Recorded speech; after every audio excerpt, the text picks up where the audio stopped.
শোনেন মুমিন ভাই,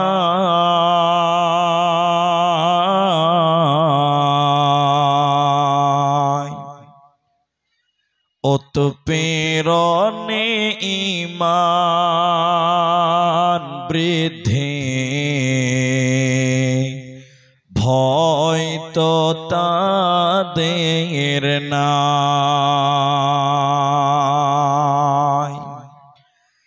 মুসলিম জাতি অটুট রত্ন,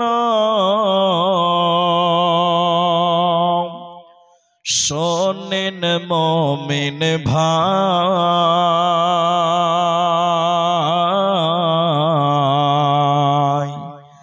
উৎপীড়নে ঈমান বৃদ্ধি,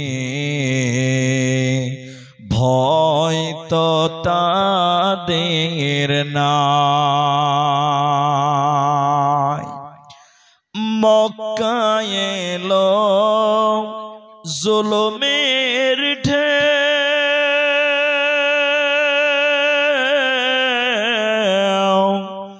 আত্মীয় স্বজন চিনল না কেউ।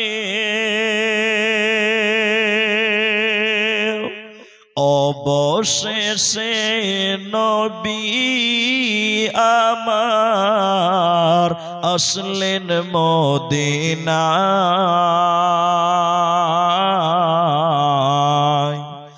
উৎপীড়নে ঈমান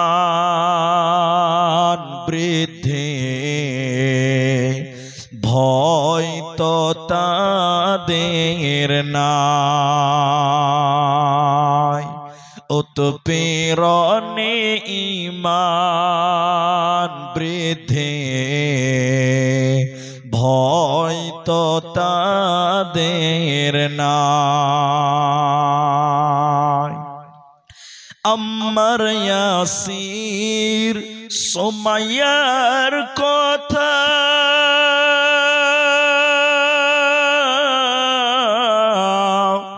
বলতে লাগে দারুণ ব্যথা।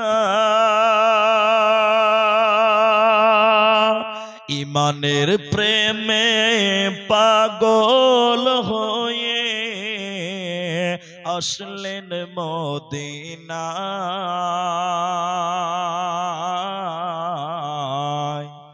উৎপীড়নে ঈমান বৃদ্ধি, ভয় তো তাদের নাই। উৎপীড়নে ঈমান বৃদ্ধি, ভয় তো তাদের নাই। মুসলিম জাতি অটুট রত্ন, শোনেন মুমিন ভাই,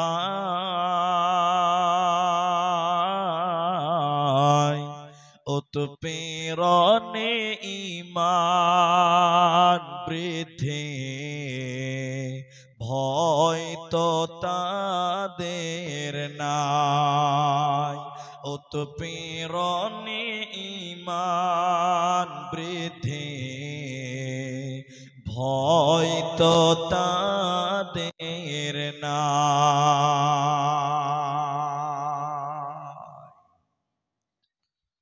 উপস্থিত চলমান সভার যোগ্যতম সভাপতি, স্টেজে ওলামায়ে কেরাম, অতিথিবৃন্দ,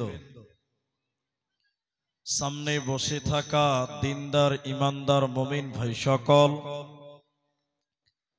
দোয়ার কান্টারি মুরব্বী সমাজ, স্নেহের কচি কাঁচা, পর্দার অন্তরালে বসে থাকা মুমিনা সলেহা মা ও বোনেরা, প্রাণ প্রিয় তপন দক্ষিণ দিনাজপুরবাসী, প্রশংসা সেই মহান মনিবের দরবারে যে আল্লাহ তাবারক ওয়া তাআলা আমাদেরকে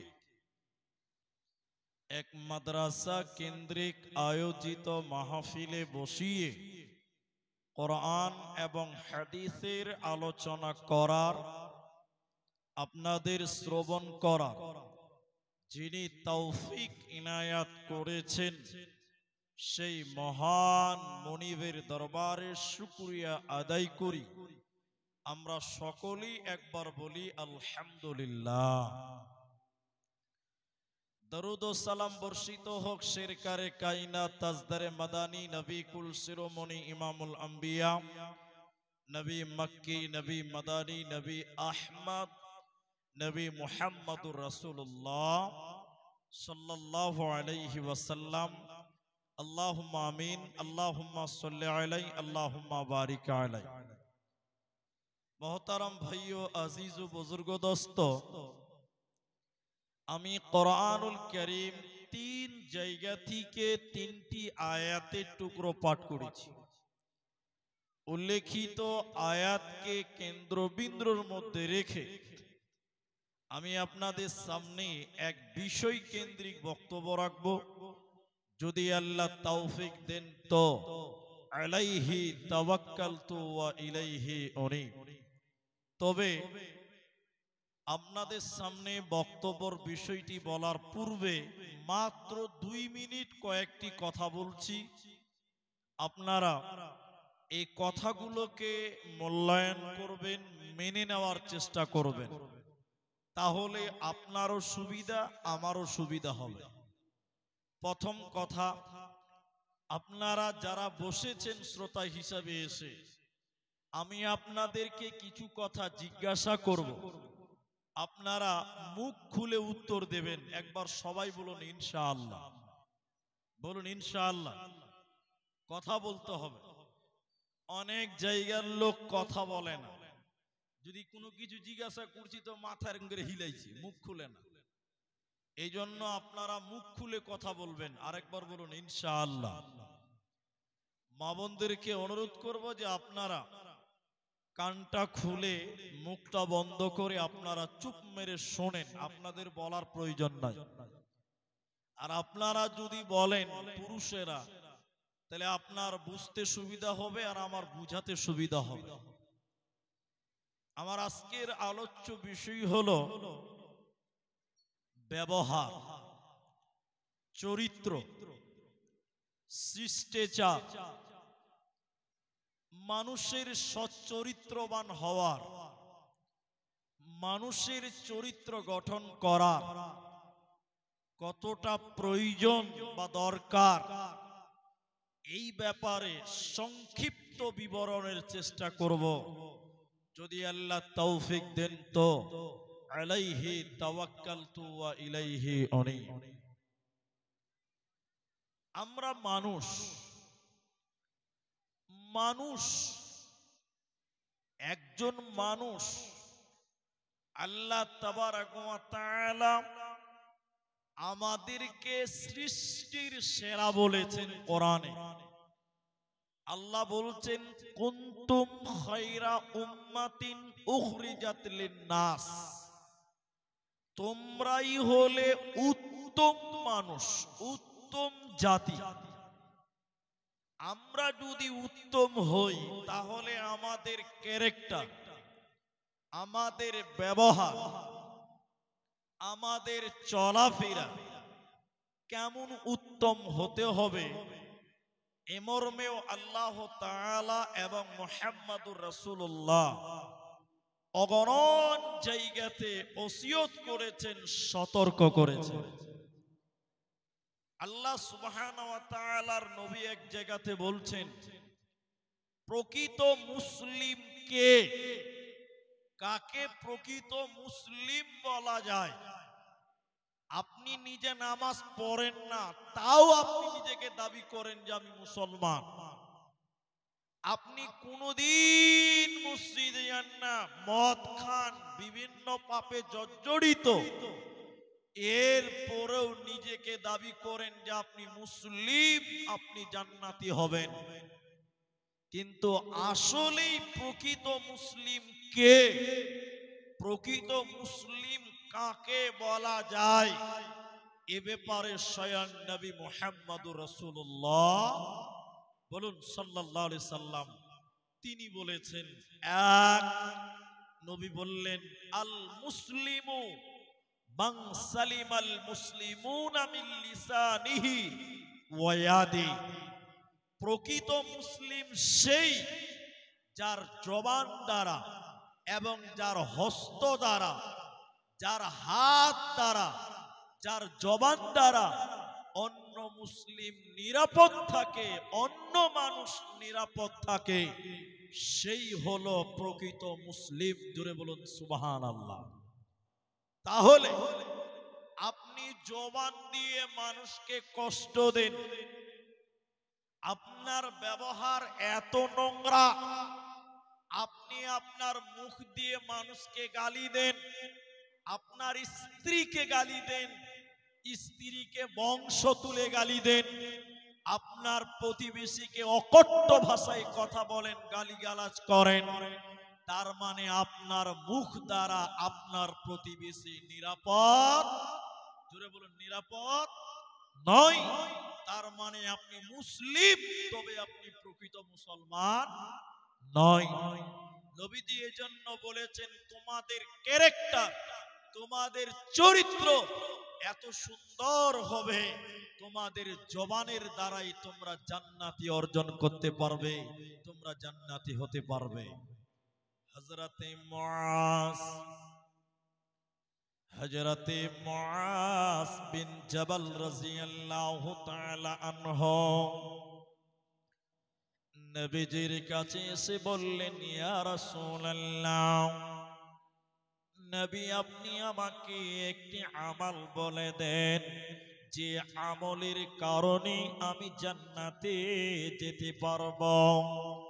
নবী আপনি আমাকে একটি আমল বলে দিন, যে আমলের কারণে আমি জাহান্নাম থেকে বাঁচতে পারবো, যে আমল করলে আমি জাহান্নামে যাব না। বিশ্ব নবী তার নিজের মুখের জিহ্বাকে চিপে ধরলেন, নবীজি নিজের জিহ্বাকে টিপে ধরলেন আর বললেন, মুআজ রে, তুমি তোমার জবানের হেফাজত করো, তুমি তোমার মুখের হেফাজত করো। এই জবান দিয়ে মানুষকে কষ্ট দেবে না, এই জবান দিয়ে মানুষকে গালি দেবে না, এই জবান দিয়ে মানুষকে নরম সুরে কথা বলবে, মানুষকে দুঃখ দিবে না, আঘাত করবে না। এই জবান তোমাকে জান্নাতে নিয়ে যাবে, তোমার কোনো চিন্তা রবে না, রবে না, রবে না।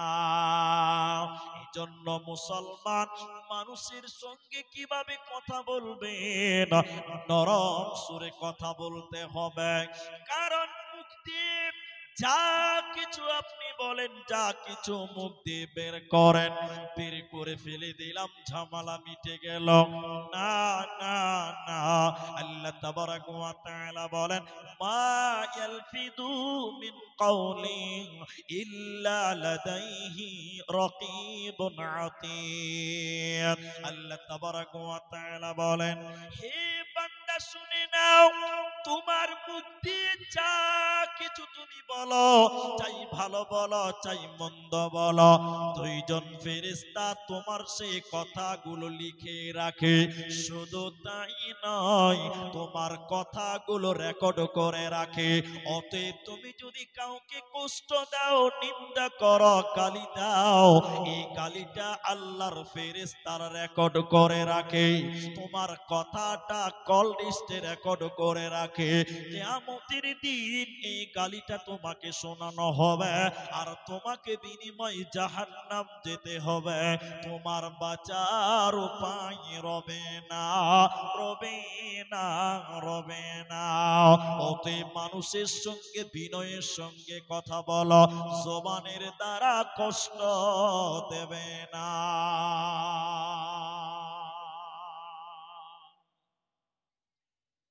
যত কষ্ট করবেন, মানুষদের মুখ দিয়ে যত কষ্ট দিবেন, এর আঞ্জাম কাল কিয়ামতের দিন আল্লাহ আপনাকে দেবেন।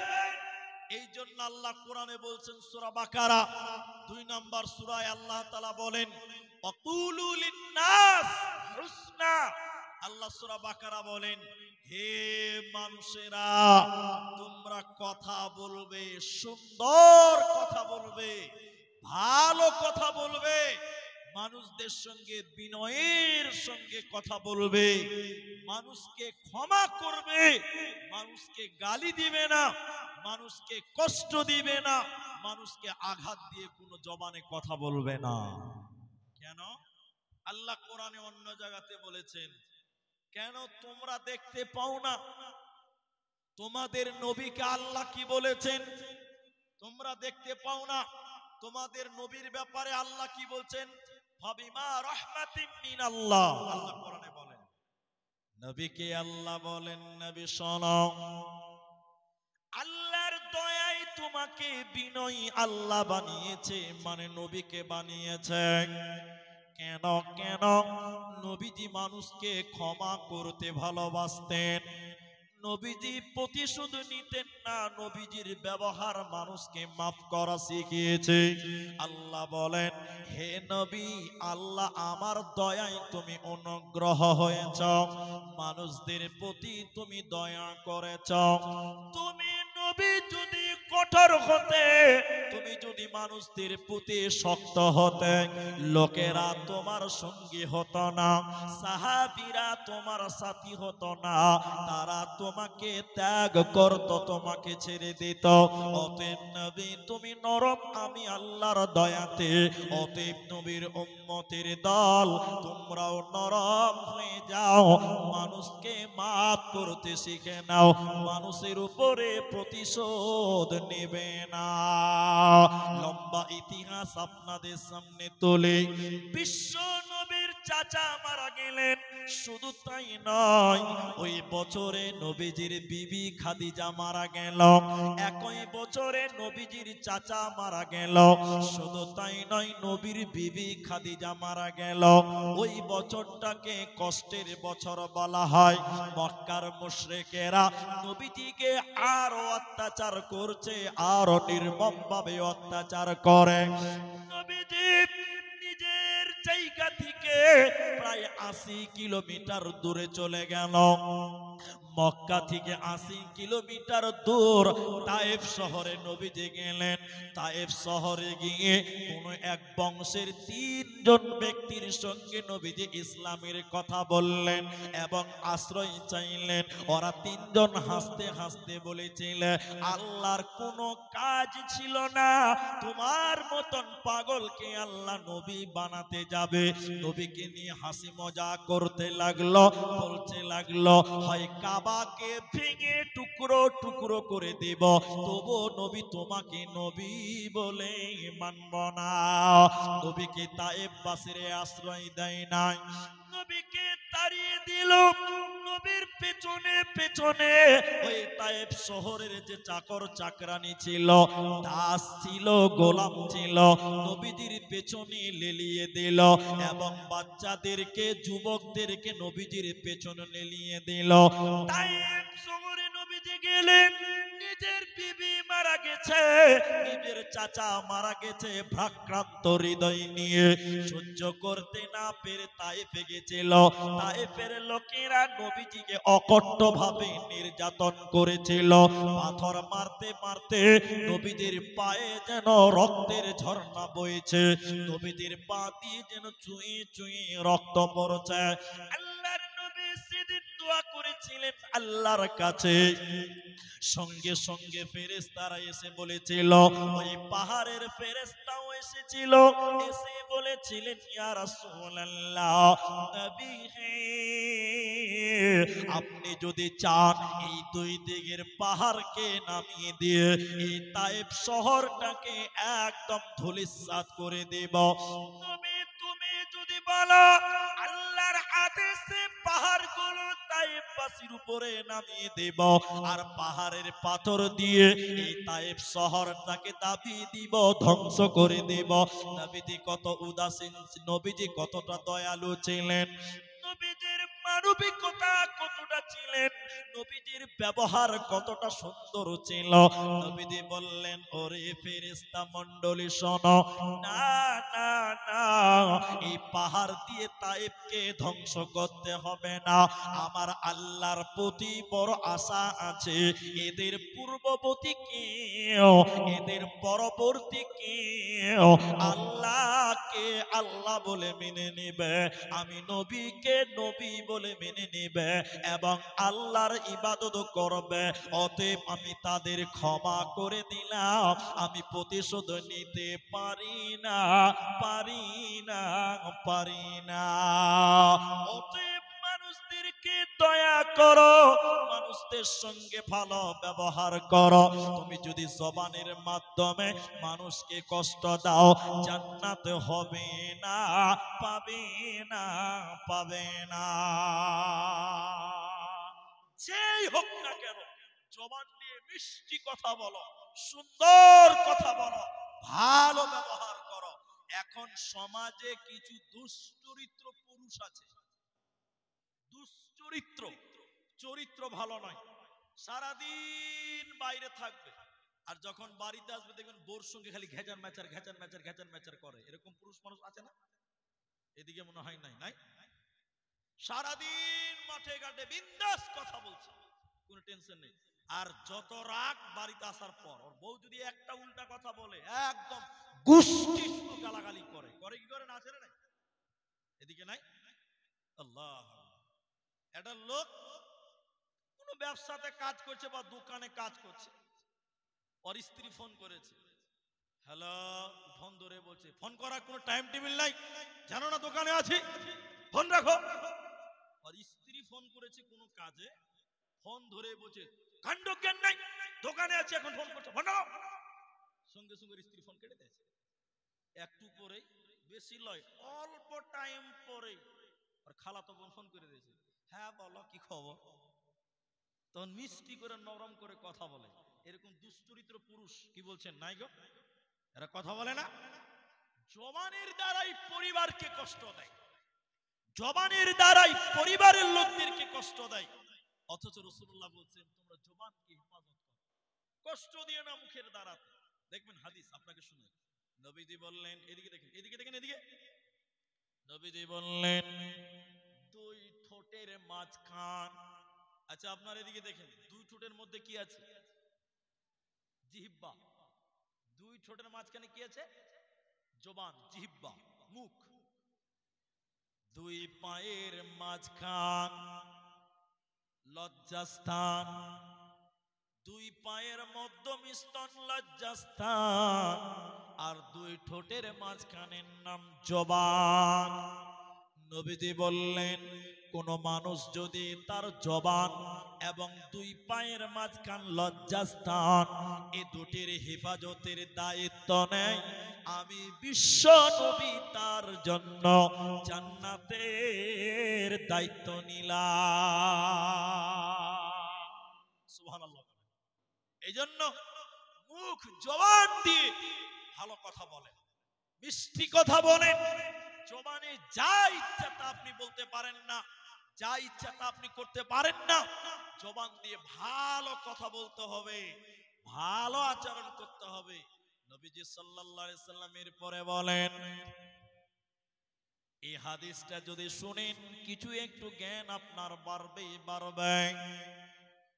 যখন আদম সন্তানের সকাল হয়, যখন সকাল শুরু হয়, মানুষের শরীরের অঙ্গ প্রত্যঙ্গ জবানের কাছে নত হয়, মানুষের হাত মানুষের জবানের কাছে নত হয়, মানুষের পা মানুষের জবানের কাছে নত হয়। এক কথায় অঙ্গ প্রত্যঙ্গ জবানের কাছে প্রত্যেক দিন নত হয়ে বলে, হে জবান, হে জিহ্বা, তুমি আমাদের কারণে আল্লাহকে ভয় করো, তুমি আমাদের কারণে আল্লাহকে ভয় করো। কেন কেন কেন?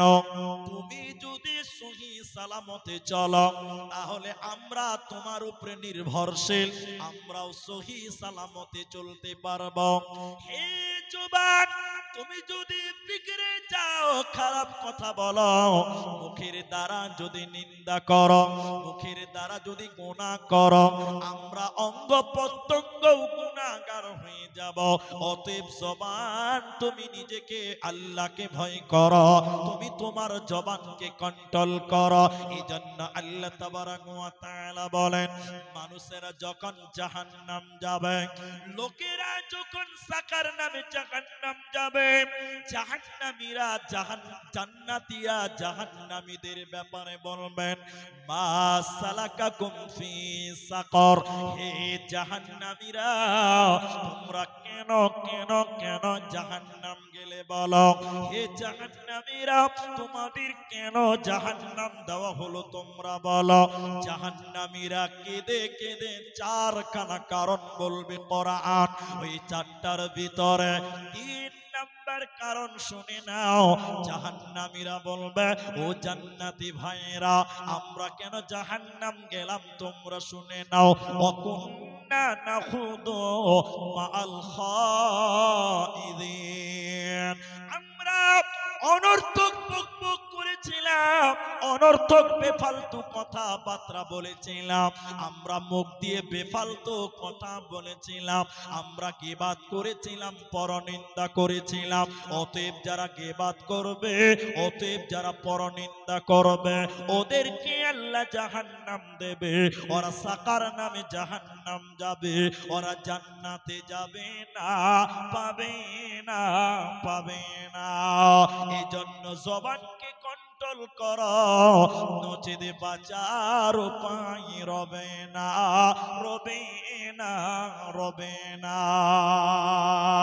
সাবধানে থাকিও মুমিন, ঈমান রাখা দায়, সাবধানে থাকিও মুমিন, ঈমান রাখা দায়। কিয়ামতের আলামত ভাবে বোঝা যায়, সাবধানে থাকিও মুমিন, ঈমান রাখা দায়। কিয়ামতের আলামত ভাবে বোঝা যায়, সাবধানে থাকিও মুমিন, ঈমান রাখা দায়। কি লিখব ভাই বাংলার বাণী, লিখতে জোরে চোখের পানি, ক্ষমতার জোরে মানুষ মারে পশ্চিমী বাংলায়, সাবধানে থাকিও মুমিন, ঈমান রাখা দায়, সাবধানে থাকিও মুমিন, ঈমান রাখা দায়। কিয়ামতের আলামত ভাবে বোঝা যায়, সাবধানে থাকিও মুমিন, ঈমান রাখা দায়। এই জন্য এতক্ষণ সৎ চরিত্র ব্যাপারে বলতে গিয়ে শুধু আলোচনা করলাম যে জিহ্বাটাকে কন্ট্রোল করেন, জবানটাকে কন্ট্রোল করেন, মুখকে সামলিয়ে এলেন, কারণ এই মুখ মানুষকে জাহান্নামের দিকে নিয়ে যায়। এই জন্য আল্লাহ রাসূল বললেন, মান কানা ইউমিনু বিল্লাহি ওয়াল ইয়াউমিল আখির ফালিয়াকুল খায়রান। আল্লাহ রাসূল বলছেন, যে ব্যক্তি আল্লাহ এবং পরকালের প্রতি ঈমান রাখে সে যেন ভালো কথা বলে। আবার বলি, রাসূল বললেন, মান কানা ইউমিনু বিল্লাহ, যে ব্যক্তি আল্লাহর উপরে ঈমান রাখে, ওয়াল ইয়াউমিল আখির ফালিয়াকুল খায়রান। রাসূল বললেন, যে ব্যক্তি আল্লাহ এবং পরকালের প্রতি ঈমান রাখে সে যেন ভালো কথা বলে, আর না হলে চুপ চুপ থাকে, কথা না বলে। কারণ কথা বললে বিপদ, কথা বললে বিপদ, কথা বলার কারণেই জাহান্নাম যেতে হবে। কথা বললে বিপদ হবে। সবাই বলুন, কথা বললে কি হবে? বিপদ হবে। কথা বললে জাহান্নাম হবে। আরেকবার বলুন, কথা বললে কি হবে? বললাম জাহান্নাম। বিপদ এই দুনিয়ায় হবে, বিপদ এই দুনিয়ায় হবে আর জাহান্নাম মরার পর হবে। এই জন্য কথা বলা যাবে না। প্রয়োজনে বলো, সত্য বলো, ভালো বলো, অন্যথায় বলতে পাবেন না। বলে কেন? লম্বা হাদিস, সারমর্মটা তুলি। আবু মুসা রাদিয়াল্লাহু তাআলা আনহু থেকে বর্ণিত, রাসূল সাল্লাল্লাহু আলাইহি সাল্লাম বলছেন, এদিকে এদিকে, ওয়ায়াকসারাল হারাজু, সমাজে মারামারি বেড়ে যাবে। আপনারা আমার কথা বুঝতে পারছেন তো? একটু হ্যাঁ না বলেন, তাহলে আপনারা উত্তর দেন। রাসূল বললেন ওয়ায়াকসারাল হারাজু, সমাজে মারামারি বেড়ে যাবে। সবাই বলুন, মারামারি বেড়েছে না কমেছে? সবাই বলুন। সব জায়গায় মারামারি। মালদার মথাবাড়িতে হিন্দু মুসলমান মারামারি, মুর্শিদাবাদের ধুলিয়ানে হিন্দু মুসলমান মারামারি, আজকে এমুক জায়গায় মুসলমান মারামারি, অমুক বাড়িতে ভাইয়ে ভাইয়ে মারামারি, অমুক বাড়িতে চাচতো ভাই ফুফাতো ভাই মারামারি, সব জায়গায় মারামারি। সবাই বলুন, বেড়েছে না কমেছে? এটা জুড়ে বলুন, বেড়েছে না কমেছে? বেড়েছে। নবীজি বলছেন বাড়বে, সব জায়গায় মারামারি বাড়বে। এরপরে নবীজি বললেন হাত্তা ইয়াকতুলার রাজুলুন জারাহু, নবীজি কি বললেন? মানুষ তার নিকট আত্মীয়দেরকে মারবে। এখন দেখেন ভাই ভাই মারামারি করে, এরা হ্যাঁ না বলে না? এখন ভাই ভাই মারামারি হয় না আপনার দিকে? আল্লাহ, ভাই ভাই কাঁড়ি খাওয়ার লিগে মারামারি করে থানাতে কেস করে দিয়ে। কাঁড়ি বুঝেন তো? কাঁড়ি, এদিকে লোক কাঁড়ি বুঝে না মনে হয়। খ্যার খ্যার খ্যার, বাহ খুব ভালো বুঝেছে। এক ভাইয়ের কাঁড়ি মানে খ্যার, আর এক ভাইয়ের ছাগলে খেয়ে নিয়েছে বা গরুতে খেয়েছে। এই নিয়ে মারামারি করতে করতে হাসুয়া চালিয়ে দিয়েছে, যে থানাতে কেস করেছে। এটা কোথাকার খবর? এটা বেশি দূরের খবর নয়, হরিশ্চন্দ্রপুরের খবর। জি, তাহলে আল্লাহ রাসূল বলছেন জারাহু, মানুষ তার আপন আত্মীয়দের সঙ্গে মারবে। মুখ খুলে বলেন আপনারা, এখন আপনজনদের সঙ্গে মারামারি দিন দিন বাড়ছে না কমছে? সবটি লোক মুখ খুলেন, বাড়ছে না কমছে?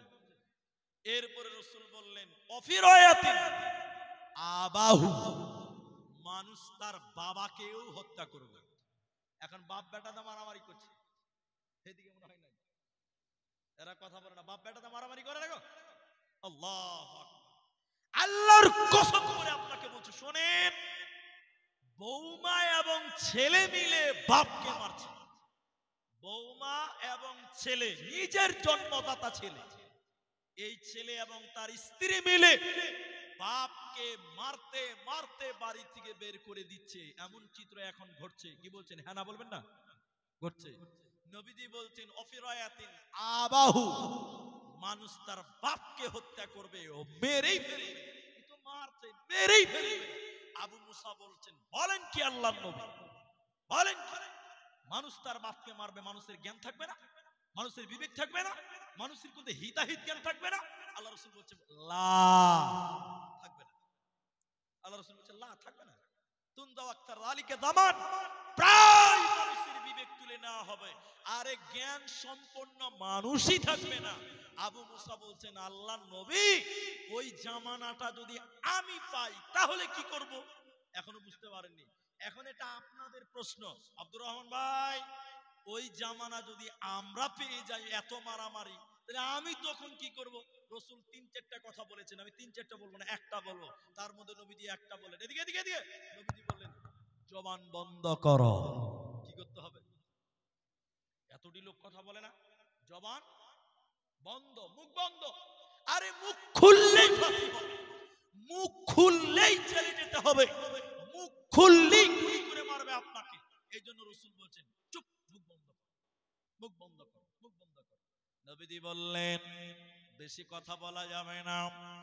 আল্লাহ বলছেন তুমি যা বলো, আল্লাহ বলছেন মায়ালফিদু মিন কাউলিন ইল্লা লাদাইহি রাকিবুন আতীদ। আল্লাহ তাবারাক ওয়া তাআলা বলেন মুখ বন্ধ করো, কারণ তুমি মুখ দিয়ে যা কিছু বলো সব আল্লাহর ফেরেশতারা গ্রহণ করে, সংরক্ষণ করে রাখে। তুমি কথা বলে আল্লাহকে ফাঁকি দিতে পারবে না। শুধু তাই নয়, নবীজি বললেন যে বেশি কথা বলবে তার বেশি ভুল হবে। এটাই সত্য, যে কথা বেশি বলবে তারই তো ভুল হবে। আমি কথাই বলি না, তা আমার কি ভুল হবে? নবী বললেন, যে যত বেশি বলে তার তত বেশি ভুল হয়, যার যত বেশি ভুল হবে তার তত লজ্জা কমে যাবে, আর যার লজ্জা কমে যাবে তার তাকওয়া কমে যাবে, আর যার আল্লাহ ভীরু কমে যাবে তার অন্তরটা মরে যাবে, পচে যাবে। এই লোক আল্লাহর জান্নাতে যাবে না, পাবে না, পাবে না। এই জন্য বিশ্বনবী বলেন, এরে আয়েশা, এরে আয়েশা তুমি শুনে নাও, ইন্নাল্লাহ তাআলা রাফিকুন। নবীজি বললেন, আয়েশা নিশ্চয়ই আল্লাহ হলো বিনয়, নিশ্চয়ই আল্লাহ হলেন বিনয়, এবং আল্লাহ বিনয়কে পছন্দ করেন, আল্লাহ নম্রতাকে ভালোবাসেন, এবং নম্রতার প্রতি আল্লাহ দয়া করেন। অন্য কোন ব্যবহারকে আল্লাহ দয়া করে না, অন্য কোন আচরণকে আল্লাহ দয়া করে না। এই জন্য তোমরা তোমাদের ব্যবহার ঠিক করে নাও, ক্যারেক্টার ঠিক করে নাও, চরিত্র সংশোধন করে নাও। তাহলে তুমি কি করো? জবান দিয়ে সত্য কথা বলো, বেঈমানি কথা বলবে না। কি হবে? এদিকে দেখেন, আল্লাহ বলছেন কি হবে? এদিকে দেখেন, দুটি লোক জাহান্নামে এই অবস্থা। আমার দিকে দেখেন, এক নিজের শরীরের মাংস চাবাবে, নিজের শরীরের মাংস চাবাবে, নিজের শরীরের মাংস কামড়াবে, গাধার মতন চিৎকার করবে, গাধার মতন চিৎকার করবে, নিজের শরীরের মাংস চাবাবে। দুই, একটা লোক তার মুখে রড ঢুকিয়ে দিবে, মতান্তরে আঙ্গুল ভরে দিয়ে গালগুলোকে টেনে টেনে টেনে টেনে ফাড়বে, মুখ দিয়ে রক্ত ঝরে ঝরে পড়বে। জিবরাইল, এরা কারা? এদের পাপ কি? নবী দুইজনের কথা বললেন। একজন চুগলখোর, গ্রামের কথা ওর কাছে বলে ঝামেলা লাগাতো। এই হলো একজন দুশ্চরিত্র লোক, গ্রামের কথা ওর কাছে বলে গন্ডগোল লাগাতো। এরকম মানুষ এখন দুনিয়াতে না আছে, এদিকেও আছে না? খালি দেখবে, খালি একজনের নামে বদনাম, খালি বদনাম, খালি বদনাম। আমি নাই আর ওনার সামনে খালি আমার নামে বদনাম করতে হবে। আব্দুর রহমান কোন বক্তা হলো, ও যদি ইমদাদুলি ভালো বলতে পারছি, খালি দুর্নাম, খালি বদনাম, খালি। নবী বললেন, এর কথা ওর কাছে বলে এরকম গ্রামে অশান্তি করত, ঝামেলা করত। দুই নাম্বার, জবান দিয়ে খিস্তি করত, গালি গালাজ করত, নোংরা নোংরা কথা বলতো। এই দুটি লোক জাহান্নামে তাদের এইভাবে শাস্তি দেওয়া হবে। এদের চরিত্র এত নোংরা, এরা জান্নাতি হবে না, পাবে না, পাবে না। মুখ দিয়ে যারা গীবাত করে, মুখ দিয়ে যারা নিন্দা করে, ওদের ব্যাপারে আল্লাহ সূরা হুমাযাতে বলেন, ওয়াইলুল লিকুল্লি হুমাযাতিল লুমাযা, দুর্ভাগ্য প্রত্যেক সেই ব্যক্তিদের, ওই লোকদের দুর্ভাগ্য, ওই লোকেরা ধ্বংস হবে, ওই লোকেরা জাহান্নাম যাবে। সেই লোকেরা কারা? যারা সামনে নিন্দা করে, পেছনে পেছনে গীবাত করে, যারা সামনে নিন্দা করে, পেছনে গীবাত করে, এদেরকে হুতামা নামক জাহান্নামে ফেলা হবে। এরা চরিত্রবান নয়, এরা দুশ্চরিত্র, গীবাত করে বেড়ায়, পরনিন্দা করে বেড়ায়, এদেরকে হুতামা নামক জাহান্নাম দেবে। আল্লাহ তাবারাক ওয়া তাআলা বলেন, নবী তুমি কি হুতামা নামক জাহান্নাম জানো? কোনটাকে হুতামা নামক জাহান্নাম বলে? আল্লাহ কোরআনের ভিতরে বললেন, তা হলো এক টুকরা আগুনের টুকরা, একটা জ্বলন্ত আগুনের টুকরা। ওই আগুনের টুকরা খানা এই গীবাতকারীদের, পরনিন্দাকারীদের বুকের উপরে আগুনের টুকরা নামিয়ে দেওয়া হবে। ওই আগুনের টুকরাতে তাদের শরীরটা পুরে ছারখার হবে। আল্লাতী তাত্তালিউ আলাল আফইদা, ওই আগুনের টুকরা রাখে না, মানুষের হৃৎপিণ্ড পর্যন্ত পুড়ে যাবে, মানুষের কলিজা পর্যন্ত পুড়ে যাবে।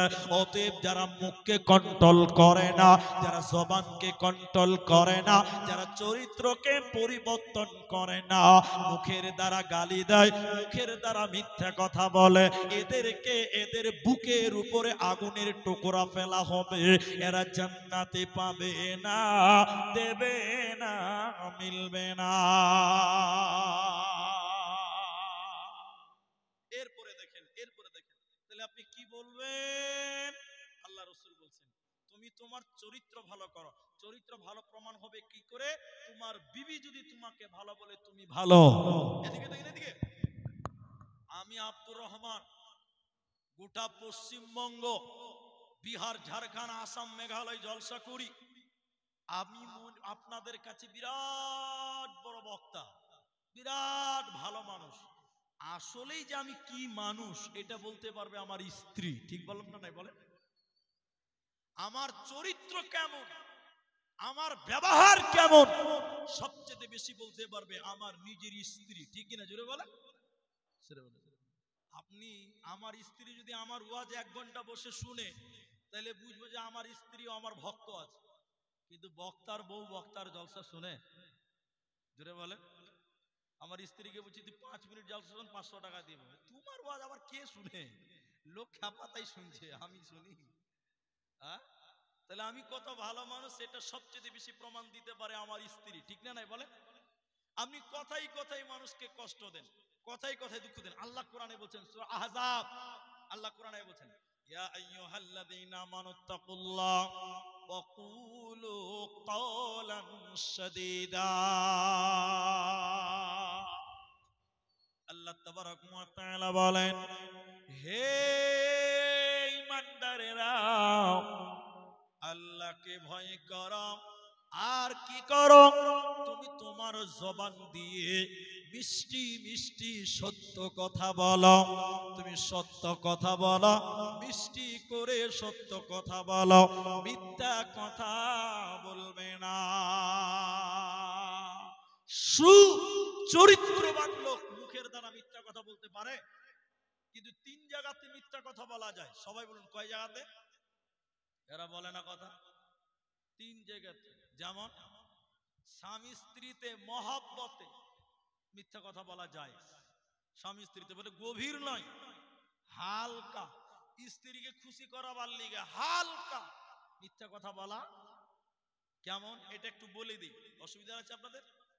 এরা কথা বলে না, অসুবিধা হয়েছে নাকি? আপনি নালাগোলা গেছেন বাজার করতে, ঈদের বাজার, একটা কাপড় কিনেছেন, কাপড়ের দাম মাত্র 450 টাকা। কত দাম? এরা বলে না কথা। স্ত্রীকে এনে যদি বলেন যে 450 টাকার কাপড়, খুশি হবে? জোরে বলে। খুশি হবে? যে খুশি হবে না। এই 450 টাকার কাপড় যদি বাড়িতে নিয়ে স্ত্রীকে বলেন, গরম দেখিয়ে বলেন, লে কাপড়টা লে, তোর লিগে কিনতে গিয়ে টাকা শেষ হয়ে গেল। কত নিল? 1250 টাকা। খুশি হবে না? নাই জোরে বলেন, খুশি হবে না? খুশি হবে। ছিঁড়া মাল যদি বলেন যে 1250 টাকা, তাও খুশি হবে। কি বলছেন? খুশি হবে না? তাহলে স্ত্রীকে খানিক আনন্দ দেওয়ার লিগে গভীর নয়, হালকা মিথ্যা কথা বলা। 2 মুসলমানকে মিলিয়ে দেওয়ার জন্য, রণক্ষেত্রে জান বাঁচাবার জন্য মিথ্যা কথা বলা যায়। এমনিতেই কাউকে ফাঁকি দিয়ে মিথ্যা কথা বলবেন না, বেঁচে থাকবেন। আল্লাহ বলছেন কাউলান সাদীদা, সত্য কথা বলো, কি লাভ হবে? আল্লাহ কোরআনে বলছেন ইউসলিহি লাকুম আ'মালাকুম। কত সুন্দর কথা। ইউসলিহি লাকুম আ'মালাকুম, ইউসলিহি লাকুম আ'মালাকুম। আমি তোমাদের আমলকে সংশোধন করব। ইয়াগফির লাকুম যুনুবাকুম, বিনিময়ে আমি আল্লাহ তোদের জীবনের গুনাহকে মাফ করে দেব, তোদের কোনো গুনাহ থাকবে না। এই জন্য সত্য কথা যদি বলেন, আল্লাহ আপনার গুনাহকে মাফ করবেন। বলুন সুবহানাল্লাহ। এই জন্য আপনাকে সত্য বলতে হবে। এরপরে চলুন হাদিস। হযরতে নওয়াজ বিন সামআন আল আনসারী এগুলো বানিয়ে বানিয়ে বলছি গল্প, হাদিসের রাবি সহ বলছি। হযরতে নওয়াস বিন সামান আল আনসারী রাদিয়াল্লাহু তাআলা আনহু তিনি বলছেন, আমি নবীকে জিজ্ঞাসা করলাম, ইয়া রাসূলুল্লাহ, নেকি কি, কোন জিনিসকে নেকি বলা হয়, আর গুনাহ কি আপনি বলেন। এদিকে এদিকে এদিকে নবীজি বলছেন, নেকি, নেকি হলো উত্তম চরিত্রর নাম হলো নেকি। বলুন সুবহানাল্লাহ। উত্তম চরিত্রই হলো নেকি। গুনাহ কাকে বলা হয়, কোনটাকে গুনাহ বলা হয়? তোমার মনে যেটাকে সংকোচ করে, সন্দেহ করে, যে কাজ মানুষের সামনে করতে লজ্জা করে, ওটাকে গুনাহ বলা হয়। নবীজি উত্তম চরিত্রের গুরুত্ব দিয়ে বললেন। হযরতে জারির রাদিয়াল্লাহু তাআলা আনহু তিনি বর্ণনা করেছেন, নবীজি বললেন, যাকে উত্তম চরিত্র দেওয়া হলো তাকে দুনিয়ার সব কল্যাণ তাকে দেওয়া হলো, আর যাকে উত্তম চরিত্র দেওয়া হলো না, দুনিয়ার কোনো কল্যাণ পেল না। এই জন্য চরিত্র সংশোধন করে নাও, উত্তম চরিত্র গঠন করা, আল্লাহর জান্নাতি হবে, কোনো টেনশন রবে না। হযরতে আবু দারদা রাদিয়াল্লাহু তাআলা আনহু তিনি বললেন, বিশ্ব নবী বলছেন, শুনে নাও, একজন মুমিনের কিয়ামতের দিন আমলের পাল্লাতে সবচেয়ে ভারী হবে কি? একজন মুমিনের কিয়ামতের দিন আমলের পাল্লাতে সবচেয়ে ভারী হবে কি? কোন আমলটা সবচেয়ে ভারী হবে? নবীজি বললেন, উত্তম চরিত্র মুমিনের আমলের পাল্লাতে সবচেয়ে ভারী হবে। বলুন সুবহানাল্লাহ। নবীজি বাচ্চা ছেলেদেরকে দেখতেন, এদিকে নবীজি বাচ্চা ছেলেদেরকে ডাকতেন, নবীজির কাছে যে নবীজিকে জড়িয়ে ধরতেন। এখন অনেক মানুষ আছে, অনেক গার্জেন আছে, যাদের ওই পুরুষ মানুষ যদি রাস্তায় বার হয়, পাড়ার ছেলে মেয়েরা ভয়ে বাড়ি থেকে চলে যায়। ঠিক বললাম না নাই বলেন? তার মানে আপনার চরিত্র ভালো নয়। রাসূল সাল্লাল্লাহু আলাইহি ওয়াসাল্লাম মসজিদে বাচ্চা দেখেছেন, বাচ্চাদেরকে আদর করেছেন, চরিত্রবান পুরুষ। নবীজি সাল্লাল্লাহু আলাইহি সাল্লাম খুতবা দিচ্ছেন, তার নাতিরা চলে এসেছে হাসান হোসেন। নবীজি সাল্লাল্লাহু আলাইহি সাল্লাম খুতবা থেকে নেমে দুই নাতিকে কুলে নিয়েছেন, আবার মিম্বারে চেপেছেন, বাকি খুতবা শেষ করেছেন। এখন বলেন, এদিকে এদিকে আপনাদের মসজিদের ইমাম সাহেব, জুম্মার মসজিদের ইমাম মুলবি খুতবা দিচ্ছে, এমন সময় যদি ইমামের দুটা লাঠি মসজিদে চলে আসে, ইমাম যদি খুতবা থেকে নেমে এসে লাঠিকে একবার কুলে নেয়, ওর চাকরি থাকবে? জোরে বলুন, ওর চাকরি থাকবে? ওর 17 গোষ্ঠী শুদ্ধ উচ্চার করে দিবে গ্রাম থেকে পালা। অথচ রাসূল সাল্লাল্লাহু আলাইহি ওয়াসাল্লাম কত আদর্শবান ছিলেন। এই মর্মে আপনাদের একটি মাত্র ওসিয়ত করব, লম্বা সময় লাগবে না। সাহাবীটির নাম হযরতে যায়েদ বিন হারিস রাদিয়াল্লাহু তাআলা আনহু। আমার মায়েরা, এই ইতিহাসটা শুনেন, এই ইতিহাসটা যদি আপনি শুনেন, আমার মন বলছে তাহলে আপনার চরিত্র কেমন হওয়া উচিত আপনি নিজে অনুমান করতে পারবেন। এই ওসিয়তটা শুধু শুনিলেন। নবীজির কিনা গোলাম নবীজির কাছে থাকতেন এবং তাকে বলা হয়েছে পালিত পুত্র। নবীজির এই সাহাবী নিজের বাপ ভুলে যেতে চেয়েছেন, নিজের চাচা ভুলে যেতে চাইছেন, কিন্তু আল্লাহর নবীকে ছাড়তে পারেননি। বলুন সুবহানাল্লাহ। ইনি ছিলেন গোলাম। ইতিহাসটা বলি, 5-7 মিনিট লাগবে, আমার দিকে তাকান। হযরতে যায়েদ, মায়েরা বোনেরা শোনেন, যখন নাবালক 8 বছরের বাচ্চা ছিল, হযরতে যায়েদ তার মা এবং খালার সঙ্গে নানির বাড়ি বেড়াতে যাচ্ছিল। মনে করলেন নানির বাড়ি মনে করলেন আপনার কিনা গঙ্গারামপুর। এবার নালাগোলা থেকে জায়েদ তার মা এবং খালার সাথে যাচ্ছে কোথায়? নানির বাড়ি। সে জামানায় হেঁটে হেঁটে যেতে হবে। বাচ্চা জায়েদ একবার মায়ের হাত ধরছে, একবার খালার হাত ধরে নাচতে নাচতে নানির বাড়ি যাচ্ছিল। যেতে যেতে যেতে যেতে রাস্তাতে ডাকাতের দল, লুটেরার দল, ছিনতাইয়ের দল হযরতে যায়েদকে তার মা এবং খালার কাছ থেকে ছিনতাই করলো, ডাকাতি করে নিল। দুটি মহিলার গায়ে শক্তি কম, তাই এদের কাছ থেকে যায়েদকে ডাকাতি করে নিয়ে গেল। তো গেল কোথায়? মদিনার বাজারে বিক্রি করার জন্য।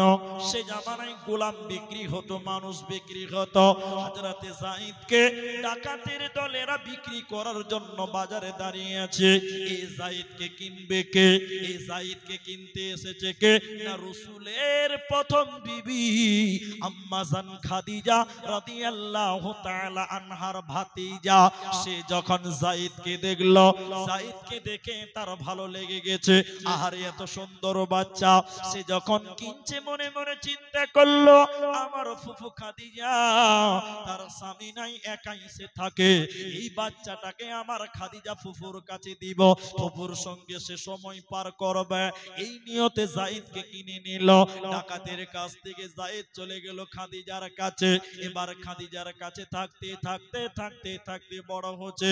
যেদিন আম্মা জান খাদিজা রাসূলের সঙ্গে বিয়ে হয়ে যায়, আল্লাহর নবীর বিবি খাদিজা সব কিছু দান করে দিয়েছিলেন। নবীজি সেগুলো বাইতুল মালে জমা করেছিলেন। শেষের বেলায় নবীজির এই বিবি খাদিজা এই যায়েদের হাত ধরে এসে বলছিলেন, স্বামী আমার, ইয়া রাসূলুল্লাহ, এই বাচ্চাটার নাম যায়েদ, একে আমার ভাতিজা আমার জন্য নিয়ে এসেছিল।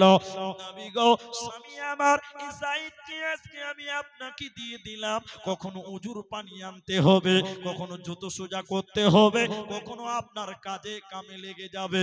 এবার যায়েদ চলে গেল নবীজির কাছে। তাহলে মা এবং খালার কাছ থেকে ডাকাতেরা ডাকাতি করলো, বিক্রি করে দিল।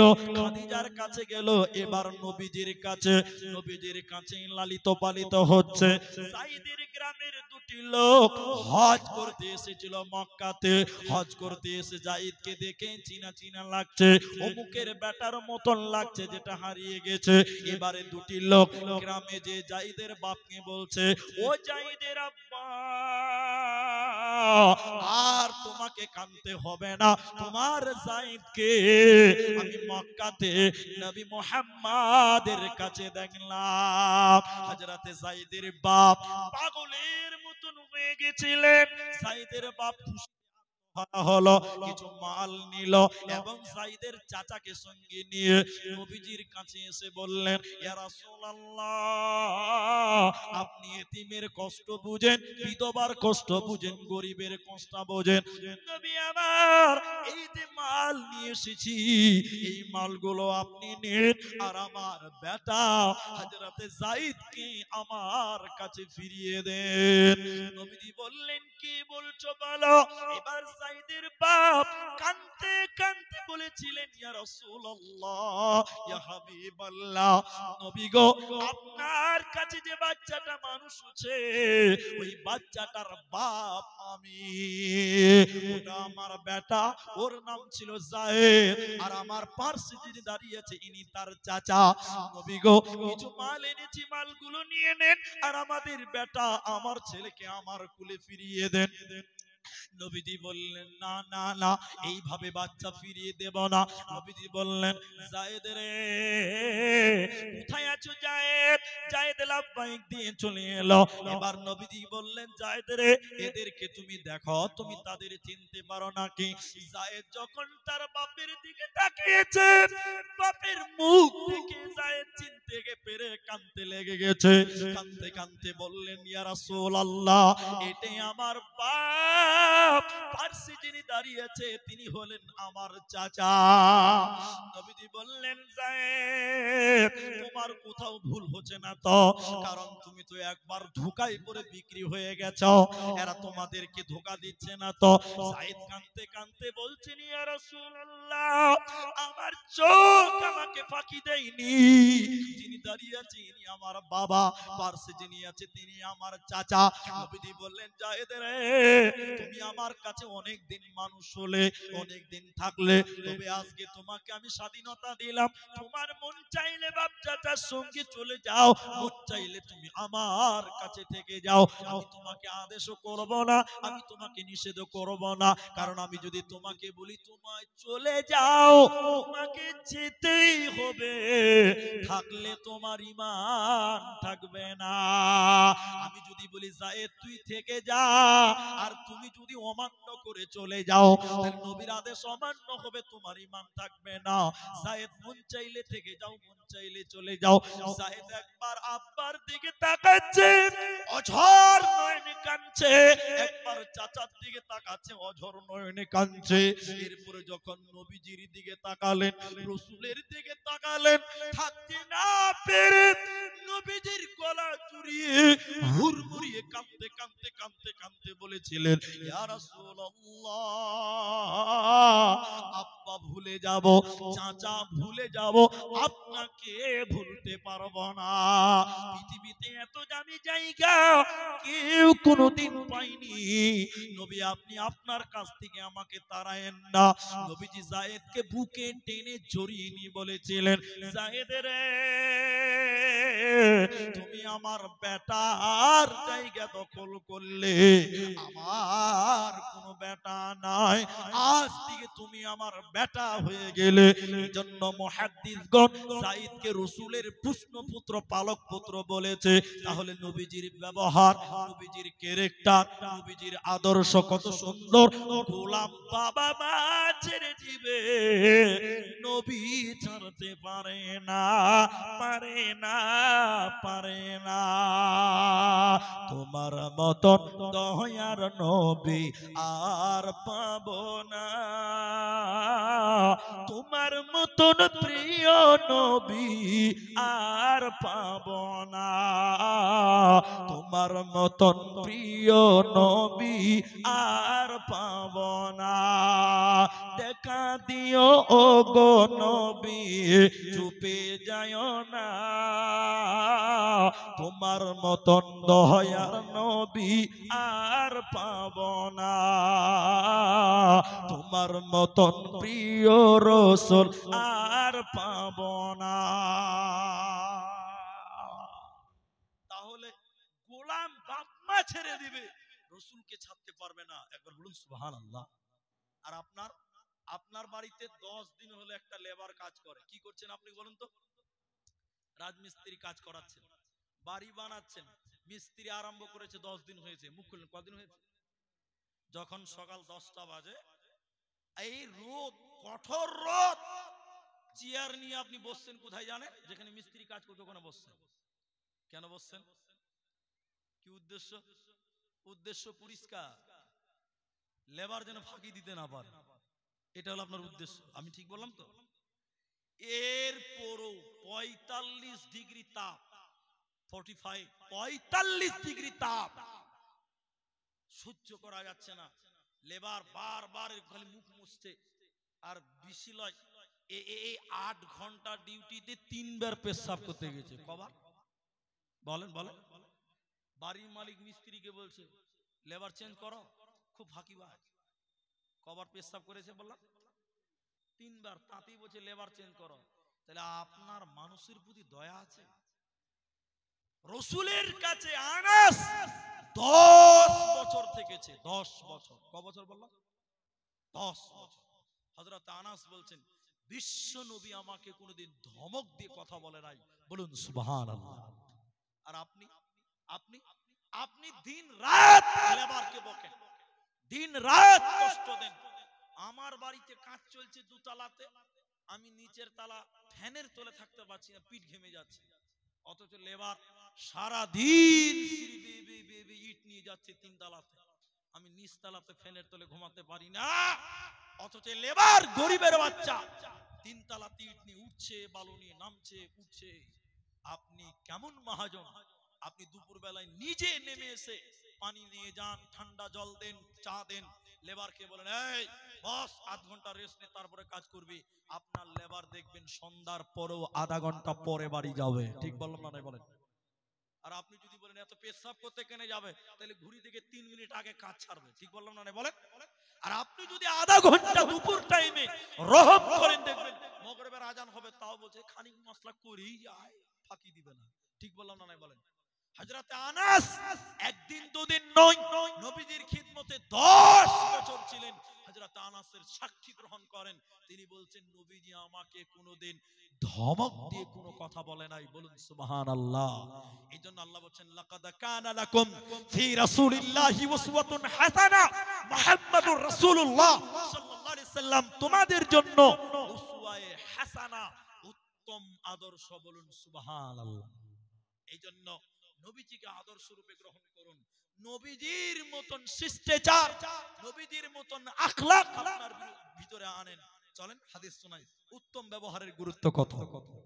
ভাইজান 12টা পার হয়ে গেছে, 12টা পার হয়েছে, 50% লোক পালিয়ে গেছে, আর হয়তো 40% আছে, 60% লোক চলে গেছে।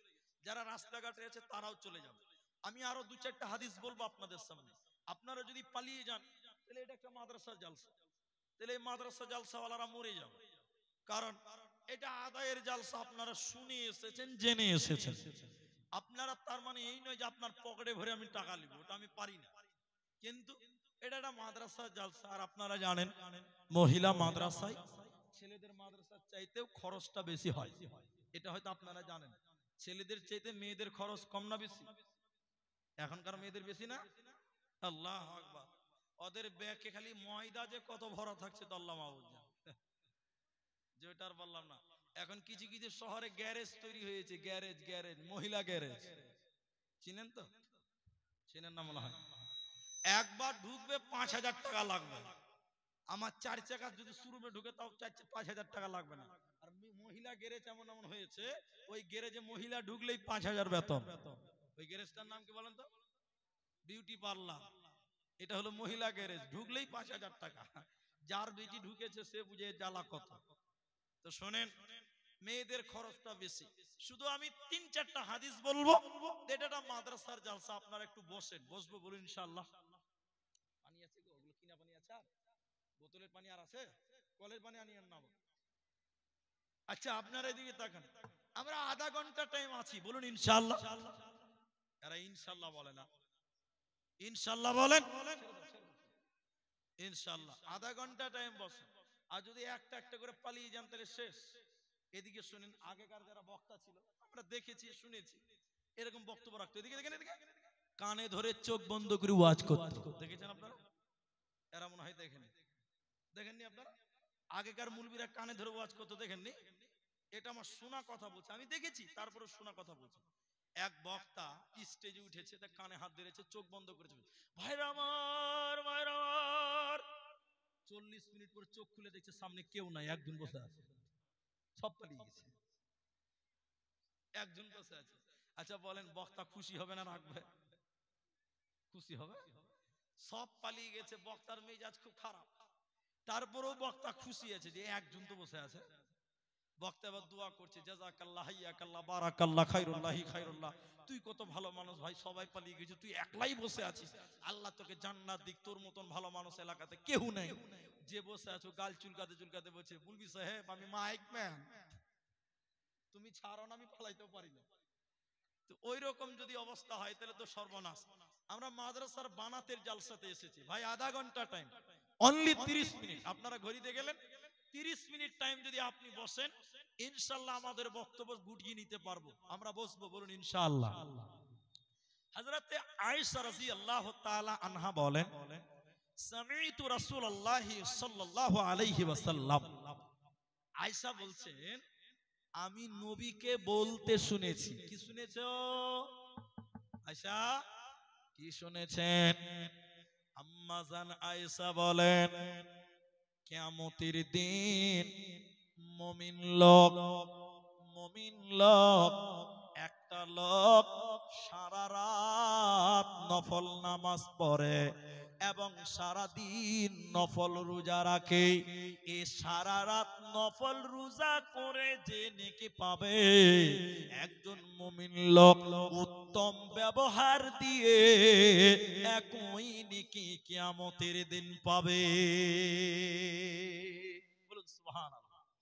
তাইলে সারা রাত দাঁড়িয়ে দাঁড়িয়ে নফল নামাজ পড়লেন, কি নেকি পেলেন? অনেক নেকি।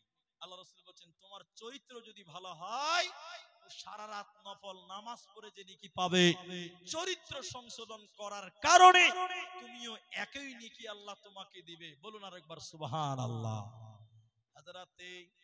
হযরতে আল্লাহর নবী সাল্লাল্লাহু আলাইহি ওয়াসাল্লাম একজন সাহাবীকে বললেন, হে আবাজার, হে আবাজার, হে আবাজার, তুমি আল্লাহকে ভয় করো এবং তুমি আল্লাহকে ভয় করার পাশাপাশি যখনই তোমার কোনো পাপ হবে পরক্ষণে তুমি একটা নেকি করে নেবে, কারণ নেকি মানুষের পাপকে মিটিয়ে দেবে।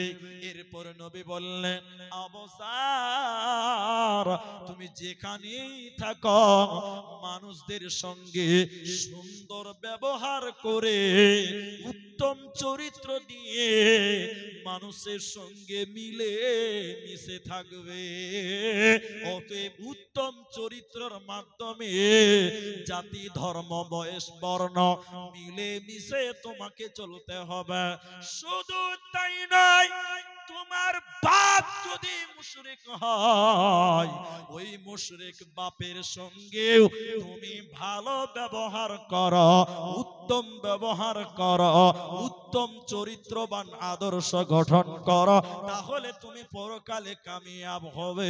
দুশ্চরিত্র লোক আল্লাহর জান্নাতে যাবে না, পাবে না। মর্মে হাদিস শুনেন, হযরতে হারিসা ইবনে ওয়াহাব রাদিয়াল্লাহু তাআলা আনহু নবীজি বললেন, হে লোক সকল, তোমরা বলো জাহান্নামী কারা? তোমরা কি জানো কারা জাহান্নাম যাবে? আমি নবী কি তাদের ব্যাপারে বলবো? সাহাবীরা বললেন, নবী আপনি বলুন জাহান্নামী কারা? নবীজি বললেন, শোনো, যারা হট মিজাজি, অল্প সামান্য বিষয় নিয়ে যারা ঝগড়া করে, ছোট ছোট বিষয় নিয়ে যারা বিবাদ করে, যারা কথায় গালি গালাজ করে, চিল্লা চিল্লি করে, ঝগড়ায় লিপ্ত হয়, এরা আল্লাহর জাহান্নাম যাবে। এরা দুশ্চরিত্র লোক, এরা জান্নাতে পাবে না, দেবে না, পাবে না। এজন্য অনেক মানুষ দেখবেন বুড়া হয়ে গেছে কিন্তু চরিত্র সংশোধন করেনি, দুশ্চরিত্র, নজর খারাপ, এরকম লোক আছে না? আল্লাহ রাসূল বললেন তিনজন ব্যক্তি জাহান্নাম যাবে। একটু মুখ খুলেন, কয়জন ব্যক্তি বললাম? তিনজন ব্যক্তি জাহান্নাম যাবে। জাযাকাল্লাহ। তিনজন ব্যক্তি জাহান্নাম যাবে। তিনজন কে? এই তিনজন বলবো, আর বক্তব্য আগাবো না। যারা বসে আছেন এই তিনজন শোনেন।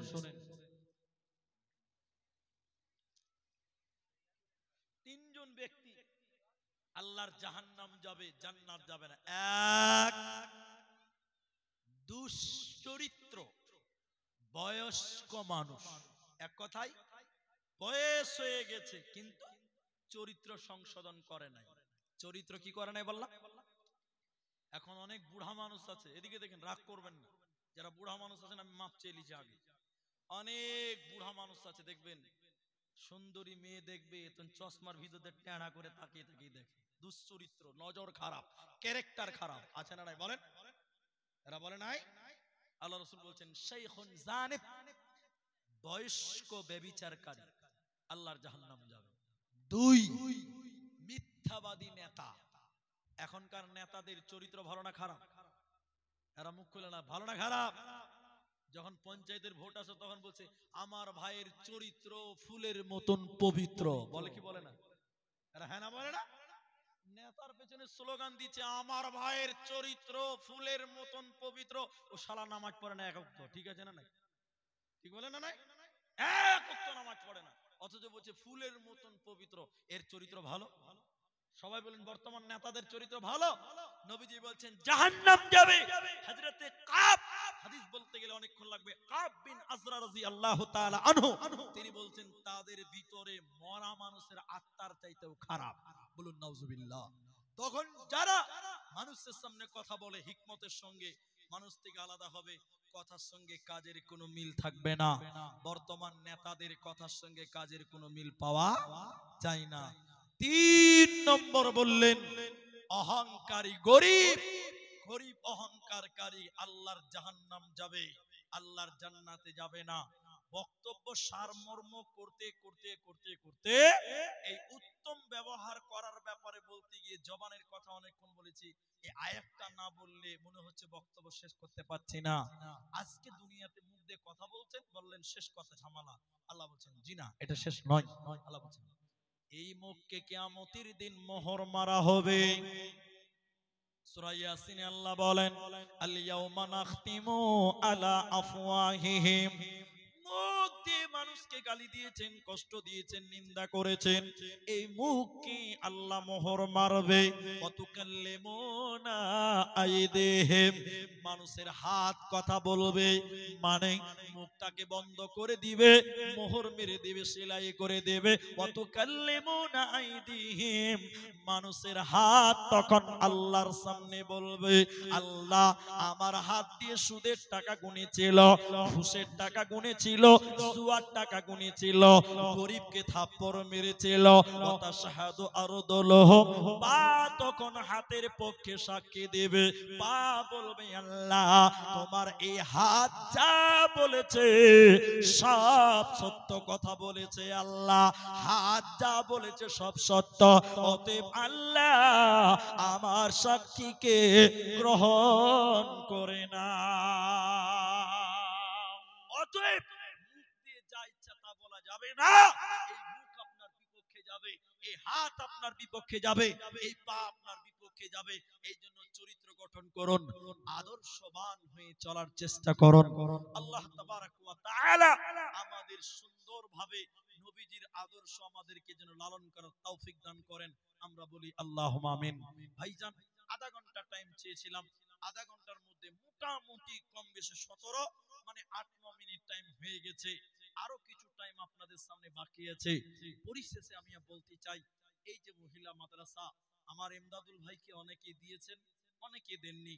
এমদাদুলের সঙ্গে আমাদের সম্পর্ক অন্যরকম, জলসার ফিল্ডে পরিচিত আমাদের বন্ধুর মতন, কখনো তুই বলি, কখনো তুমি বলি, কখনো বে বলি, এটা মহব্বত। তো ইমদাদুল ওর এলাকাতে জলসা করলো আজকে এবং ওর এলাকাতেও আদায় করতে পারে, এটা আমি জানি।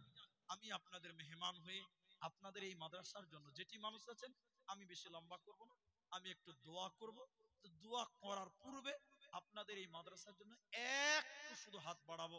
আমি জানি না আমার আবদারকে সাড়া দিবেন, তবে এটা আমার ব্যক্তিগত ফান্ডের জন্য নয়, এটা আপনারও ব্যক্তিগত ফান্ডের জন্য নয়। আপনার যারা মারা গেছে, দাদু দাদি, নানা নানি, বিশেষ করে মা বাপ যারা মারা গেছে, ওদের জন্য আপনি কিছু দান করবেন। ওরা যখন মরে যায় দুনিয়ার দিকে তাকিয়ে থেকে কবর থেকে, তাই ওই সকল মৃত্যু ব্যক্তির জন্য দান করবেন। এখানে যেটি মানুষ আছেন ভাই আমার, কেউ যদি 1000 টাকা নিজের মা বাপের জন্য দেবেন, মাপনা চিন্তা করেন, আল্লাহর রাস্তায় 1000 টাকা এই নবীর মাদ্রাসায় দেন। কেউ যদি 5000 টাকা দেবেন, এই রকম ভাবনা চিন্তা থাকেন, আল্লাহর রাস্তায় আপনারা সেটাও দিতে পারেন। আমি আপনাদের জন্য একটু দোয়া করব, আল্লাহর রাস্তায় একটু আসুন। একজন করে ব্যক্তি 1000 টাকা দেন, 1000 টাকা, 1000 টাকা 5টা লোকের কাছে আবেদন করি, 5 জন। আর কমিটির লোক ইমদাদুল বলল বাকি আছে, কিন্তু শুনতে পেয়েছি তারা অনেক সহযোগিতা করছে, এজন্য কাউকে খাস করে ধরবো না। আল্লাহর রাস্তায় 1000 টাকা দিবেন এমন একটা লোক হাত তুলেন, প্রথম নাম্বার, যে মাওলানা আমি 1000 টাকা দিব, একটু আসেন, একটু আসেন। আর একজন মানুষের কাছে খলিলুর রহমান 500, আরেকজন দিয়েছে 200, ঠিক আছে, ঠিক আছে। 1000 টাকা যিনি দিবেন তিনি আসেন, আমি 500 টাকা নেব পরে। 1000 টাকা দেন, কত আছে?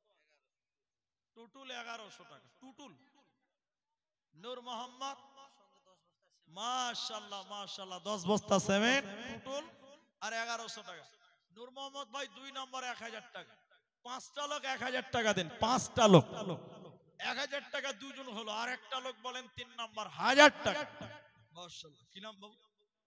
আব্দুল খালেক, কি কাজ করো? কথা বলো, পড়াশোনা করছো, ঠিক আছে, 400 টাকা দিয়েছে আব্দুল খালেক ভাই, 1000 টাকা 5টা লোকের কাছে। মা বোন আপনারাও যারা দেবেন ভাবছেন 1000 টাকা আমি আধা ঘন্টা কালেকশন করব না, আপনাদের কাছে দোয়া করব, দোয়ার প্রসেসটা আপনাদেরকে বলছি। কিছু পেতে গেলে কিছু দিতে গেলে কিছু পেতে হয়, কিছু পেতে গেলে কিছু দিতে হয়। তা আপনি দোয়া নেবেন, আপনি দান দিবেন, এটাই সিস্টেম। তো দুজনে 1000 টাকা হলো ভাই, আর কেউ 1000 টাকা নাই নবীর মাদ্রাসায়? আল্লাহু আকবার। 1000 টাকা আল্লাহর কোরআনের জন্য দিবেন, কোরআনের জন্য, এটা কোরআনের প্রতিষ্ঠা। তে এতগুলো মানুষ বসে আছেন, 1000 টাকা পারবেন, 5টা লোক পারবেন, এটা আমার বিশ্বাস আছে। এখন না থাকলে কাল দিবেন। আরেকজন দিলেন 1000, কি নাম আপনার? জলিল মিয়া 1000 টাকা, 3টা হলো। একজন দিয়েছি 300 টাকা। 4 নাম্বার 1000 টাকা বলেন, 5টা লোক, 5 জন নেব। প্রবাল হাওয়া পশ্চিমে চল, কাবার পথে বইয়া যাও রে যাও, এই গরিবের সালাম টুকু লইয়া। প্রবাল হাওয়া পশ্চিমে চল, কাবার পথে বইয়া। ভাই আর দুটো লোক 1000 টাকা পারবেন না? আতাউর রহমান পেজপাড়া থেকে, এটা এটা কি বলে গো, কাঁসার গিলাস একটা দিয়েছে, এবং 500 টাকা, 100 টাকা, 600 টাকা। আমি 5টা লোকের কাছে 1000 টাকা চেয়েছিলাম, 4 জন পাল্লা চলে এসেছে, 3 জন দিয়ে দিয়েছেন ভাই। চতুর্থ নম্বর একটা বলেন 1000 টাকা আল্লাহর কোরআনের জন্য দিবেন, 5টা লোকের কাছে চেয়েছে 1000 টাকা। 5000 10,000 তো চাইনি আপনাদের কাছে এই অন্তিম মুহূর্তে। যদি আপনারা এই মাদ্রাসার বিল্ডিং তৈরি হবে শুনলাম, সিমেন্ট দিতে পারেন, 2-4-5 বস্তা সিমেন্ট দেন। যদি পারেন যে হাফ টলি 1 টলি বালু, কেউ যদি পারেন যে 1500 ইট দেওয়ার মতন, অনেক মানুষ থাকে এলাকাতে, দেন আল্লাহর রাস্তায়। 12:30 বাজে, 12:30 বেজে গেছে, আসুন আল্লাহর রাস্তায়। আমার মায়েরা, আপনাদের ভিতরেও যদি কেউ পারেন 1000 টাকা যে নবীর মাদ্রাসায় দিলাম, আল্লাহ আপনাকে ভালো রাখবেন। 1 বস্তা সিমেন্ট 100 টাকা। আফতার আলী দেখেন, মাশাআল্লাহ, জাযাকুমুল্লাহ, হাইয়াকাল্লাহ, বারাকাল্লাহ। ভাই 1000 টাকা 4 নম্বরে কেউ হবে না গো? আল্লাহু আকবার। যুবক ভাই যারা আছেন তারাও পারবেন। কি নাম ভাই আপনার? কেতাবুল, বাড়ি কোথায়? এখানে। আর 500 টাকা দিয়ে 1000 টাকা করো, লিখে দেন। কেতাবুল 500 টাকা বাকি, লিখেন। কেতাবুল 500 বাকি, 4 নাম্বার হলো। আর একটা 5 নাম্বার ভাই, 5 ওয়াক্ত নামাজ, 5 জন হবে 1000 টাকা, 4 জন হয়ে গেছে, পঞ্চম নাম্বার 1000। কেতাবুল 4 নাম্বার 1000 দান কবুল করিয়া নাও তুমি রহমান। আল্লাহুম্মা সাল্লি আলাইহি, আল্লাহুম্মা বারিক আলাইহি, আমিন আমিন আমিন। আসুন, এরকম 4টা পেয়ে গেলাম, পঞ্চম নম্বরটাও পাবো বলে আশা। আমি দোয়া করে দেব ইনশাআল্লাহ। 1000 টাকা, 1 গাড়ি ইট দিবেন। 1 গাড়িতে কত ইট আসবে? 1250। মাশাআল্লাহ, জিয়াউল হক 1 গাড়ি ইট দিবে। নারে তাকবীর, মাশাআল্লাহ, জাযাকাল্লাহ, বারাকাল্লাহ। এই রকম যদি কেউ বলেন যে 1 টলি বালু আমি দিব, 4000 4500 টাকা লাগবে। 1 গাড়ি ইট হলো, 1 টলি বালু কেউ দেন, দেওয়ার মতন অনেক মানুষ আছেন। 1 টলি বালু 4000 4500 টাকার মতন লাগে। যদি পারেন আমার ভাইরা, 1 টলি বালু কেউ দেন, 1 গাড়ি ইট হয়ে গেছে।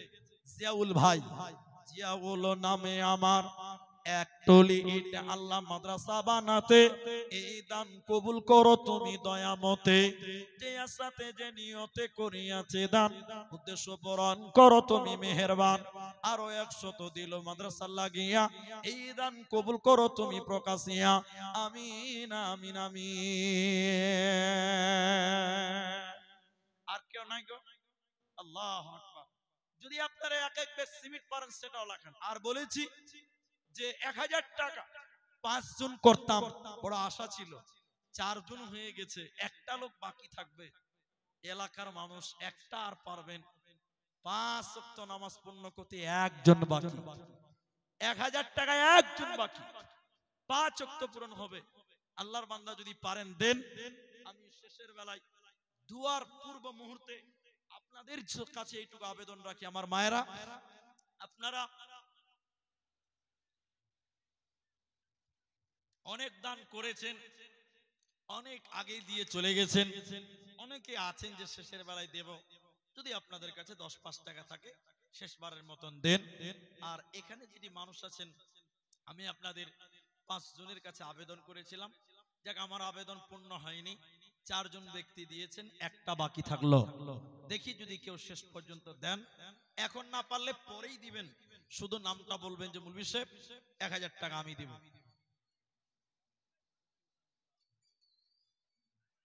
দক্ষিণ শামপুরের আব্দুল মান্নান, বাড়ি ইটাহার, দক্ষিণ শামপুর ইটাহার। আচ্ছা, ওই দক্ষিণ শামপুর ইটাহার, জি লিখে দেন 1000 টাকা। আচ্ছা, আব্দুল মান্নান, তো মোবাইল নাম্বারটাও নিয়ে নেবেন, তাহলে সুবিধা হবে। জি আলহামদুলিল্লাহ। দেখেন সেই ইটাহার দক্ষিণ শামপুর, ওইখান থেকে 1000 টাকা দিল, 5 জন পূরণ হলো। আমি আপনাদের ভাই শেষের বেলায় এটুকু আবেদন করি যে এটা যেহেতু মাদ্রাসা জালসা, আমি আপনাদের গামছাও দিলাম না, রুমালও দিলাম না। যেটি মানুষ আছেন, আমি একটু সবার সঙ্গে মুসাফা করি, 2 টাকা 10 টাকা থাকলে মুসাফা করাও হবে, দেওয়াও হবে। আর যদি টাকা না থাকে এমনিতেই মুসাফা করবেন, লজ্জা করবেন না। তবে 5 টাকা 10 টাকা থাকলে একটু দিবেন, মুসাফাটাও করা হবে। না থাকলে এমনিতেই মুসাফা করবেন, কোনো অসুবিধা নাই। আমি একবার নারাই তাকবীর দিচ্ছি, কি উঠে দাঁড়ান না, সবাই দাঁড়ান, দাঁড়ান একটু দাঁড়ান ভাই। টাকা থাকলে 10 টাকা দিয়ে মুসাফা করবেন, না থাকলে না দিবেন। পেজ বাড়া আলম 500 টাকা নগদে। জি আলহামদুলিল্লাহ, একটু চলে আসেন তো, নারাই তাকবীর। একটু সবাই উঠেন ভাই, উঠেন আল্লাহর রাস্তায়। আরে টাকা দিবেন না তাও আছে, যদি 10 টাকা থাকে দিবেন, না থাকলে না দিবেন, উঠেন আল্লাহর রাস্তায় উঠেন ভাই। লিল্লাহি তাকবীর, আল্লাহু আকবার। এরা বুঝে না নাকি জি? এই যে 2 বস্তা সিমেন্ট দিবে, কি নাম ভাই? যাও দিয়ে লিখে দাও, মাশাআল্লাহ 100 টাকা দিলেন, আসেন। আরে আপনি টাকা না দেন এমনি মুসাফা করেন, জাযাকাল্লাহ। কি দিলেন আল্লাহ সব জানে। যদি সিমেন্ট দেন তো একটু লিখিয়ে দিবেন ওদিকে দয়া করে, 1 বস্তাও যদি সিমেন্ট দেন তো দয়া করে লিখিয়ে দিবেন। মাশাআল্লাহ, জাযাকাল্লাহ, বারাকাল্লাহ, আল্লাহুম্মা আমিন, আল্লাহুম্মা সাল্লি আলাইহি। 1 বস্তা, কি নাম? শামসুল, মাশাআল্লাহ, জাযাকাল্লাহ, বারাকাল্লাহ, হিয়াকাল্লাহ। আরেকজন 1 বস্তা সিমেন্ট মাটি, আল্লাহ তার ঈমান করে দাও, খাঁটি কবুল করো, বাক সুবহান। দোয়া দিবে কত? এ দানিকে দিও বললা তোমার মনের মতো, আমিন আমিন আমিন। সিরাজুল ইসলাম 500 টাকা বাকি, বাড়ি কোথায়?